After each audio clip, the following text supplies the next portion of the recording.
ऐसा अरबपति शौकीन मेरे साथ है जिसको शौक है दान करने का। जब तक रोजाना लाखों रुपए का दान नहीं कर देता, किसी जरूरतमंद का भला नहीं कर देता, इतना अपना रात ने नींद नहीं आती। एक कहावत है जी, देनदार कोई और है, भेजत है दिन रैन, लोग भरम मुझ पर करे तासो नीचे नैन। भाई ये परमात्मा खेल राम कुमार शौकीन तो 84 में एयरफोर्स छोड़ गया, 300 रुपए पेंशन थी और 3 बच्चे थे, 3 एकड़ जमीन थी। बस उसी से रियल एस्टेट का काम किया, परमात्मा ने हाथ पकड़ा और 170 राज रहा एक समय में। फिर अंकल जी रियल एस्टेट के आप अमिताभ बच्चन हो।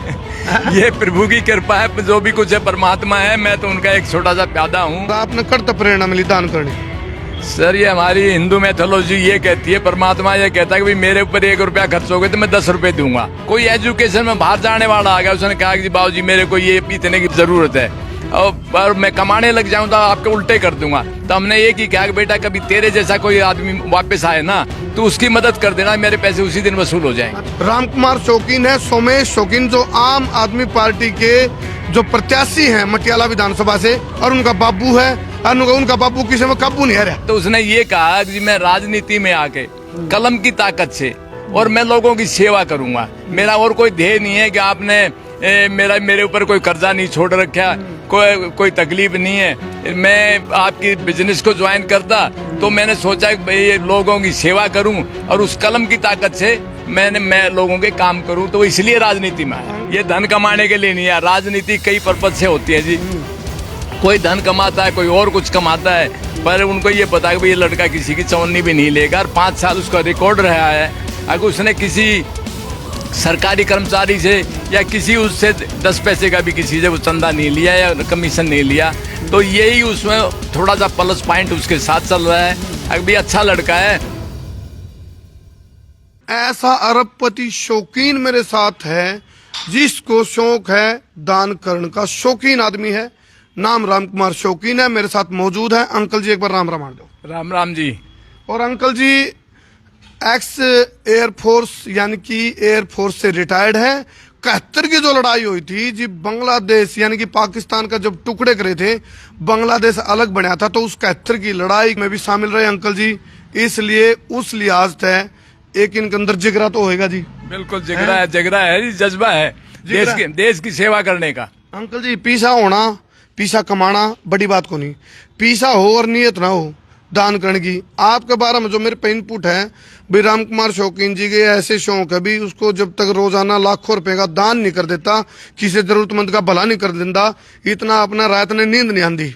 ईसा के शौक है जी वो आपका? ये परमात्मा की कृपा है और परमात्मा ने दिया है। वो एक कहावत है जी, देनदार कोई और है, भेजत है दिन रैन, लोग भरम मुझ पर करे तासो नीचे नैन। भाई ये परमात्मा खेल है। राम कुमार शौकीन तो एक्स एयरफोर्स था, 84 में एयरफोर्स छोड़ गया, 300 रुपए पेंशन थी और 3 बच्चे थे, 3 एकड़ जमीन थी। बस उसी से रियल एस्टेट का काम किया, परमात्मा ने हाथ पकड़ा और 170 राज रहा एक समय में। और अंकल जी रियल एस्टेट के आप अमिताभ बच्चन हो। ये प्रभु की कृपा है, जो भी कुछ है परमात्मा है, मैं तो उनका एक छोटा सा प्यादा हूँ। एक बात और है ना अंकल जी, बोला जिसी नियत उसे नतीजे। नियत ठीक थी तो नतीजे ठीक मिल गए, परमात्मा ने आंगली पकड़ ली और आपका बरकत होगी। नहीं तो एक एक्स आर्मी पर्सन हो, कितना कमाई लगाओ, लेकिन भगवान की कृपा रही। लेकिन एक बात और अंकल, कमाई आपने खूब करी, रियल एस्टेट में आपका नाम हो गया। दान की प्रवृत्ति इसका जो स्रोत है, आपको कहाँ से, इसमें आइडियल किसको मानोगे आप, और आपने कर्त प्रेरणा मिली दान करने की? सर ये हमारी हिंदू मैथोलॉजी ये कहती है, परमात्मा ये कहता है कि मेरे ऊपर 1 रुपया खर्च हो गया तो मैं 10 रुपए दूंगा। और भगवान की कृपा, क्योंकि हम शुरू से परिवार भक्तों का परिवार था। मेरे फादर साहब किसान होते हुए बड़े गौशाला में गाड़ी लेके न्यार डालने जाया करते, मदद करा करते, तो बचपन में हमने वो उनके से सीखा था। तो बस जब ये भगवान ने हमें वो दिया तो हमारा ये एम बन गया। कोई भी जरूरतमंद आ गया, कोई एजुकेशन में बाहर जाने वाला आ गया, उसने कहा कि बाबूजी मेरे को ये इतने की जरूरत है और मैं कमाने लग जाऊं तो आपके उल्टे कर दूंगा। तो हमने ये की कहा कि बेटा कभी तेरे जैसा कोई आदमी वापस आए ना तो उसकी मदद कर देना, मेरे पैसे उसी दिन वसूल हो जाएंगे। अच्छा एक बात और अंकल जी, हूँ तो राजनीति का नुका है, कीड़ा हुआ कैया में, और कैया में राजनीति का एनाकोंडा है। आपके लिए उल्टा काम है। आपके जो समाज सेवा के काम थे उस पर लोग प्रभावित हुए और लोगों ने कीड़ा ठह दिया आप लोगों ने। बोले जी राजनीति में हो, राजनीति में हो। आपका जो बेटा है सोमेश शौकीन, एक बार कांग्रेस से विधायक भी रहे। अभी फिलहाल मैं बता दूं रामकुमार शौकीन है, सोमेश शौकीन, जो आम आदमी पार्टी के जो प्रत्याशी हैं मटियाला विधानसभा से, उनके पिताजी हैं और उनका बाबू है। और उनका बाबू किसी में काबू नहीं आ रहा है अंकल जी। एक तरफ तो सोमेश चल रहा है, इतना अंगा सोमेश का बाबू रामकुमार शौकीन भी लगा रहा है, और आपके जो अड़त पड़त लाग लपेट रिश्तेदारी ऐड सपैड और जो जड़े हैं ना, जो कर बरगद की जड़ बहुत गहराई तक जावा नहीं, न्यू सोमेश शौकीन का जो पिताजी है उसका रुका भी जड़ बहुत गहराई तक है, वो जड़ कड़कड़ तक फैले। क्या वो जड़ें जो आपने समाज सेवा कर रखी थी, लोगों के दिलों में आप थे, लोगों ने आप लोगों को कहा भी राजनीति भी करनी पड़ेगी, क्या पार्टी जो बदली उसका कोई फर्क पड़ेगा? बाबूजी राजनीति में बेटा कैसे आया? मेरे एक ही बेटा है और उसने कहा कि जी डैडी आप रुपये तो लोगों की सेवा कर रहे हो, भंडारे कर रहे हो, कार्ड वालों के वृंदावन में और अयोध्या में जब मंदिर बना 22 को उद्घाटन हुआ, 24 से हमारा 17 दिन का वहाँ देसी घी का भंडारा चला।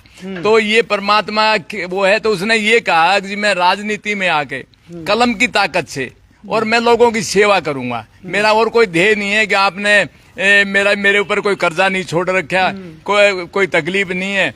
मैं आपकी बिजनेस को ज्वाइन करता तो मैंने सोचा कि ये लोगों की सेवा करूं और उस कलम की ताकत से मैं लोगों के काम करूं, तो इसलिए राजनीति में आया। अंकल जी इसी बात नहीं, सारे प्रशंसा करने वाले बुराई करने वाले भी आपके बेरा कौन है? बड़ा मटियाला में बीजेपी के जो सपोर्टर हैं वो उनको है, यू सोमेश का बाबू कौन आंदा काबू, उनका क्या ठा लिया आपने? भाई राजनीति में तो पत्रकार साहब लोगों की अलग अलग राय होती है और ये ऐसा मैदान है, ऐसा खेल है आगे इसमें जैसे जिसके विचार होते हैं ना, पर अल्टीमेटली लोग सुमेश को प्यार करते हैं, मुझे भी मान सम्मान देते हैं। जहाँ गया हूँ वहाँ से कुछ न कुछ मुझे खाली नहीं भेजा है। बाबू जी आपने समाज के लिए बहुत कुछ कर रखा है, तो थोड़ा बहुत आप आगे हो ना, तो वो ही मेरा एहसान मान लेते हैं। अंकल जी तो पूछना नहीं चाहिए, अभी इनका दान तो इस हाथ देकर दूसरा हाथ बेरन पड़ना चाहिए, अभी नेकी कर दरिया में डाल। फिर भी मैं पूछूं अंकल जी, रोज के कितना का किस तरह का दान, मतलब अलग अलग लोगों को मैं जाकर एक यदि उसका मैथ गुणा जमा गुणा घटा भाग करानी तो क्या कुछ कैलकुलेशन बैठती रोजाना दान? देखो ये काम तो बनियों का है कैलकुलेशन का। हम तो सूदे सपाट किसान है और उसके बाद फौजी हो गए, 2 ऐब हो गए, एक तो करेला और ऊपर नीम चढ़ा, तो ये कैलकुलेशन तो बनियों का काम है जी। मैंने ना आज तक कैलकुलेशन करी ना मेरे को इसका पता है। अच्छा ये बनिया की बात करी, जो बनिए हैं मटियाला विधानसभा के, वो बनिए किसके साथ है? देखो जी बनियों के पैर मिल रहे आपको? देखो जी मेरे हिसाब से तो जो भी है और जिसके यहाँ मैं चला गया और उनका वैसे भी प्यार है कि भाई ये लड़का आया काम करने के लिए आया, ये धन कमाने के लिए नहीं आया। राजनीति कई पर्पज से होती है जी, कोई धन कमाता है, कोई और कुछ कमाता है, पर उनको ये पता है कि भाई ये लड़का किसी की चवन्नी भी नहीं लेगा। और 5 साल उसका रिकॉर्ड रहा है, अगर उसने किसी सरकारी कर्मचारी से या किसी उससे 10 पैसे का भी किसी से वो चंदा नहीं लिया या कमीशन नहीं लिया, तो यही उसमें थोड़ा सा प्लस पॉइंट उसके साथ चल रहा है। अगर भी अच्छा लड़का है, पहले कांग्रेस में था, हाथ का निशान था, वो कामयाब नहीं हुआ तो झाड़ू पकड़ लिया हाथ में। अच्छा, यानी कि हाथ वाले गुण भी रहेंगे हैं, और झाड़ू पकड़ ली, मतलब जो तजुर्बा उड़ते लेगा आया वो झाड़ू पकड़ गया और तजुर्बा काम आ जाएगा। आ जाएगा अंकल जी? बिल्कुल, मैं वही काम होगा क्योंकि उसका काम देखा हुआ लोगों ने, और उसने जो मेहनत करी उस टाइम तो बल्कि जवान था, अब तो 12 साल का वनवास काट लिया है और बाल भी थोड़े उड़ गए हैं। तजुर्बा खड़े हो गए तो नहीं तजुर्बा तो? हाँ तजुर्बा हो गया, उस तजुर्बे से और ज्यादा बढ़िया तरह से काम करेगा। अच्छा, मैंने मटियाला की थोड़ी गहराई में जाकर रिसर्च करी, क्योंकि मेरी पत्रकारिता का एक स्टाइल है, मैं गहराई में उतरा हूँ पताल लोक में, और तो नू सुन आई भाई हम किसी पार्टी के साथ नहीं, हम है सोमेश शौकीन के साथ, उसका बाबू रामकुमार शौकीन के साथ, हमने पार्टी मायने रख दी नहीं। ईसा के गोल का पैर क्या जी? ये लोगों का प्यार है जी, और सुमेश ने जो काम किए हैं उसकी वो मेहनत है, और आज वो रिकॉग्नाइज कर रहे हैं कि भाई आज आम आदमी लोगों को, गरीब लोगों को सेवा करने लग रहा है। उन्होंने बुला के इसको टिकट दिया है और उसके लिए ये तो लोगों की सेवा के लिए इस पार्टी में आया है। एक बात अंकल, यूरोप का किसने गिराया है? तो हमने गिरवाया है भाई, तो हम जब जिताओगे तो हम विधायक नहीं बना रहे, तो हम एक मंत्री बना रहे हो। यूरोप का तो हमने गिरवाया कि वो लोग हैं इस चीज का ये लोगों में कॉन्फिडेंस है कि ये भाई मंत्री बनेगा तो ज्यादा काम कराएगा, लोगों के काम कराएगा, पावर भी ज्यादा होगी। एमएलए जो उसका फंड होगा वो तो लगाना ही लगाना है। एक आधी जगह ऐसा हो जाता है कि ये काम जरूर करवाना, ये पानी की लाइन जुड़वानी है। अंकल तो जी आपने, मैं रोकूंगा बीच में क्योंकि मेरी आदत है रोकन टोकन की। आपने पावर की बात करी है, बिजली में पावर हुआ है, और बिजली के झटके नहीं, बिल के झटके नहीं, बिजली का बिल के जो छापे मारा उनके भी झटके लग गए हैं, और गरीब का कर्जा नुक रहा है धक धक धक धक धक धक। तो मैं जो बिजली वाले और पुलिस वाले, और बुरा ना मानियो ये राजनीति वाले भी मिले हैं, ये जो त्रिशूल है नहीं, तिन्ना का त्रिशूल, यू गरीब के पेट में घुस जाए। तो इस चीज का कोई सोल्यूशन है आप लोगों के पास? इस सिस्टम को बदलने के लिए ही जहां जहां गाँव में गए हैं उन लोगों ने ये बताया है, तो उसने ये कह दिया कि भाई मैं 8 तारीख को तुम मुझे बना दो, और 9 तारीख को मैं जो डेसू का बिजली वालों का महकमे का हेड है उसको फोन करके बता दूंगा भाई अब सुमेश शौकीन एमएलए आ गया है, ये सिस्टम को बिल्कुल बदलना पड़ेगा। तुमने ये मान लो कि हमारे उसमें गरीब किसानों को, गरीब आदमियों को छापे पड़ के अनजाने पैसे ले लेते हो आप तीनों के नेक्सस। इस नेक्सस को तोड़ने के लिए, टोटल सिस्टम को बदलने के लिए राजनीति भी इसमें काम करेगा। यानी कि नेक्सस आप मानते हो, आपको इसके इनपुट हैं भी नेक्सस है, ये कोई माफिया है, ये मिलके काम कर रहे हैं? ये जिनके यहाँ छापे पड़ रहे हैं, किसान हैं, गरीब आदमी हैं, उन्होंने पंचायत में बताया सुमेश जी को, तो वो ये बात उनके उसके दिमाग में है, और वो इस बात का उन्होंने कहा कि हमें समाधान चाहिए। अंकल जी किसान की बात भी कर रहे हो आप, क्योंकि ये दिल्ली देहात की बेल्ट है, किसान बहुत हैं, और किसान का तो ट्यूबवेल का नाम आओ जी, वो ट्यूबवेल का नाम तो उसका ऐसा लगा किस पे तो कर्जा उठाऊं, किस पे ब्याज उठाऊं, और क्यों कर कनेक्शन आओगा, और जब कनेक्शन आएगा तो बिजली का बिल का सिस्टम। और किसान के लिए क्या आपके पिटारे में?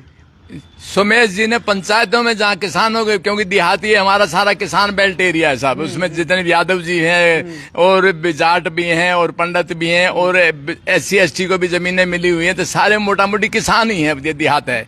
उसने यही कहा कि मेरा विधानसभा में अगर पहला क्वेश्चन उठेगा तो मैं ये उठाऊंगा कि जी किसानों का ट्यूबवेल का बिल माफ करना चाहिए, कि किसान की कभी बारिश नहीं हुई, कभी तेज हवा चली गई, कभी आंधी आ गई, कभी ओले पड़ गए, तो किसान हमेशा गरीबी रेखा से 7 पीढ़ी होगी थी, आज से कर्जे से मुक्त नहीं हुए हैं। तो उन्होंने कहा कि मेरी ये पहली आवाज विधानसभा में होगी, केजरीवाल से मेरी रिक्वेस्ट होगी जी आपने वहां गरीबों की बिजली माफ करी है, ये भी माफ किया है, तो ये किसानों के लिए ये बिजली, उनके ट्यूबवेलों की बिजली माफ करनी पड़ेगी। चलो अंकल जी, मैंने एक बात आपकी पर्सनली जो अच्छी लगी वह यह लगी, इलेक्शन तो ही भाई, लेकिन मेरे को जो इनपुट आई आप लोगों के बारे में, इलेक्शन तो आऊंगे जाऊंगे, राजनीति चलेगी और वो होगी, लेकिन कुछ नेता पॉलिटिकल इलेक्शन के टाइम के नेता हुए हैं, लेकिन इनके बारे में जो मेरे पे इनपुट आई वह यह आई भाई इलेक्शन हो या ना हो, लेकिन जो इनका दान का सिलसिला है ना, राम कुमार शौकीन जी का शौक है दान, यानी कि जरूरतमंद की मदद करना तन मन धन से, वह मैंने अच्छी बात लगी भाई, इलेक्शन हो चाहे ना हो आपका जो दान का भंडार है वो चलता रहे, वो भंडारा, वह अच्छी बात लगी।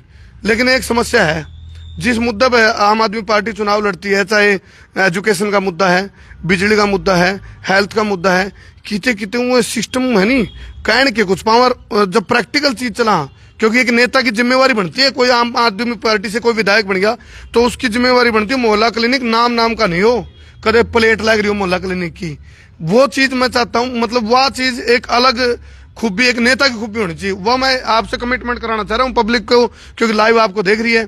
ऐसा ना हो नेम प्लेट लग जाए मोहल्ला क्लिनिक है, सरकारी स्कूल पे पेंट हो जाए और काम हो ही नहीं। यदि शिक्षा एजुकेशन सिस्टम जो स्टाफ है उसकी भी तो देख रेख बनती है, भी वो पढ़ावे कि नहीं, ये एजेंडे में, टॉप एजेंडे में रहेगा, क्योंकि एजुकेशन बहुत जरूरी है। केजरीवाल जी ने एजुकेशन के लिए कोशिश की है और सिस्टम को बदला है। तो सुमेश शौकीन, ये मोहल्ला क्लिनिक, इनमें तो वो भी देखना पड़ेगा भाई, इनमें टाइम पे मेडिसिन आ रही है, आदमी स्टाफ आ रहा है नहीं आ रहा है, हाँ, और स्कूल्स में टीचर्स आ रहे हैं पढ़ाई करने नहीं कर रहे हैं, तो ये सारा चीजें टॉप एजेंडे में है। जहां जहां उसके विधानसभा में स्कूल से ये मोहल्ला क्लिनिक होंगे, उन्हें पर्सनली उसका विजिलेंस रहेगा, वो जाएगा और उनको चेक करेगा, और कोई रिपोर्ट होगी उनको बुलाएगा और बैठ के डिसीजन ले लेंगे। चलो बात अंकल जी मैंने यह इसलिए कही, आप इस बात को बुरा मत मानना, और बुरा मानोगे तो मान चुके जी मेरा अकेले हो गए, लेकिन बताऊं कई बार एजेंडे में बढ़िया बढ़िया बातें करते हैं नेता, सारी पार्टियों की बात करूं मैं तो, बीजेपी, आम आदमी पार्टी, कांग्रेस, यदि बिजली की तार हो और उसमें बिजली ना हो, मोहल्ला क्लिनिक की बिल्डिंग हो उसमें डॉक्टर ना हो, मेडिसिन ना हो, और यदि एजुकेशन सिस्टम हो और स्टाफ ना हो, तो वो चीज बहुत जरूरी, उसके बगैर बात नहीं बनेगी। ये कमिटमेंट करो एक बार आप, भाई पूरी चीज को हम ये उस सारे सिस्टम के लिए लड़ाई लड़ेंगे, और इसका पूरी तरह से मैं पत्रकार साहब को कहूंगा कि ये विधायक से सारी बातें करेंगे ना, तो ज्यादा बढ़िया रहेगा, क्योंकि मैं इलेक्शन नहीं लड़ रहा हूँ, मैं कल उसका बाप हूँ। ठीक है जी अंकल जी, लेकिन एक बात है, बाप तो बाप होता है ना, बाप तो बाप होता है, बाप की तो ज्यादा चलेगी और भी। लेकिन एक चीज हो रहा है, उनका माना मूलधन 100 रुपए। मान लीजिए आपका पुत्र विधायक बन जाता है, फीलिंग आई जी, फीलिंग आई मान लीजिए आपका बेटा सोमेश शौकीन विधायक बन गया और पार्टी ने उसको मंत्री बना दिया और कर्मू पहुंच गया इलेक्शन के बाद में भी क्रॉस चेक करने। फिर वो जब मोहल्ला क्लिनिक में दिखा नहीं कुछ सुधार या कोई सिस्टम नहीं दिखा, फिर मैं जरूर रुक के मार दूंगा।